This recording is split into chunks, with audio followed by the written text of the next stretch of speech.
শ্ৰী শ্ৰী মধুপুৰ সত্ৰ অসমীয়া জাতিৰ বিশেষকৈ বৈষ্ণৱ ধৰ্মাৱলম্বী লোকসকলৰ অন্যতম তীৰ্থভূমি। বৰ্তমান পশ্চিমবংগৰ কোচবিহাৰ জিলাৰ মধুপুৰত অৱস্থিত এই স্থানত মহাপুৰুষ শংকৰদেৱ আৰু মাধৱদেৱে দেহ ত্যাগ কৰিছিল। ইয়াৰ উপৰিও ইয়াত আন বহুতো ভকতৰ সমাধি আছে। জীৱনৰ অন্তিম সময়ছোৱাত শংকৰদেৱে ইয়াত থাকি ধৰ্মচৰ্চা কৰাৰ লগতে বহুতো সাহিত্যিক আৰু সাংস্কৃতিক কৃতিও ৰচনা কৰিছিল। এই মধুপুৰ সত্ৰক 10 মুকুটৰ থান বুলিও কোৱা হয়। 10 মুকুট মানে হ'ল শংকৰদেৱৰ 10জন শিষ্যৰ ইয়াত থকা ভেটি। মহাপুৰুষ শ্ৰীমন্ত শংকৰদেৱৰ স্মৃতি বিজড়িত তেনে এখন পবিত্ৰ আৰু ঐতিহাসিক তীৰ্থস্থান হ'ল কোচবিহাৰৰ মধুপুৰ সত্ৰ।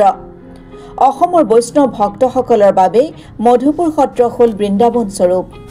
উল্লেখ্য যে উজনিত ধৰ্ম প্ৰচাৰ কৰাৰ সময়ত আহোম ৰজাৰ ৰোখত পৰি গুৰুজনাই তেওঁৰ শিষ্য প্ৰশিষ্যক লগত লৈ নামনিলৈ ভটিয়াই আহিবলগীয়া পৰিস্থিতিৰ উদ্ভৱ হৈছিল আৰু গুৰুজনাই জীৱনৰ শেষকালত আজি পশ্চিমবংগ তথা তাহানিৰ কোচ ৰজা নৰনাৰায়ণৰ ৰাজ্য কোচবিহাৰৰ মধুপুৰ ধামতে কটাবলগীয়া হয়। পিছে আজি যিখন সত্ৰ বৰ্তমান কোচবিহাৰত আছে সেই সত্ৰখন দুখন সত্ৰৰ সংযোজিত ভেলা মধুপুৰ সত্ৰ হিচাপে পৰিচিত। প্ৰণিধানযোগ্য যে এই সত্ৰখনৰ প্ৰথমগৰাকী সত্ৰাধিকাৰ আছিল বুঢ়ীৰ পু গোবিন্দ আতৈ। তেৰা প্ৰথমে আছিল ভেলা সত্ৰত। সত্ৰখন আছিল তুৰুষা নদীৰ পাৰত।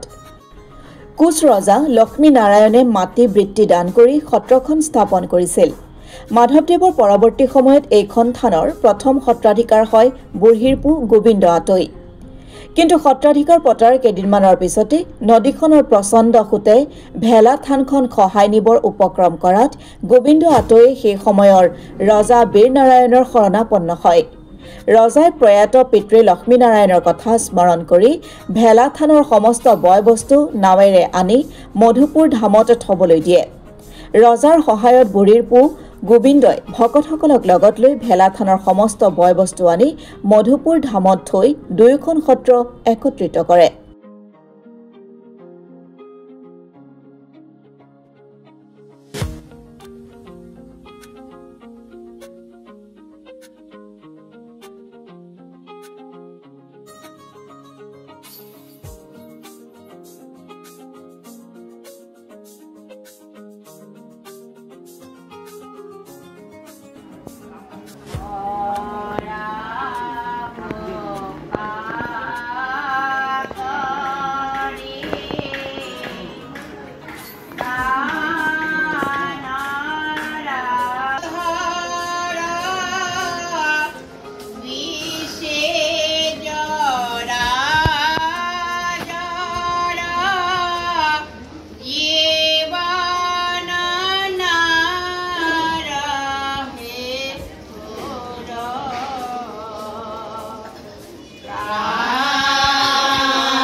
News desk report Assam today.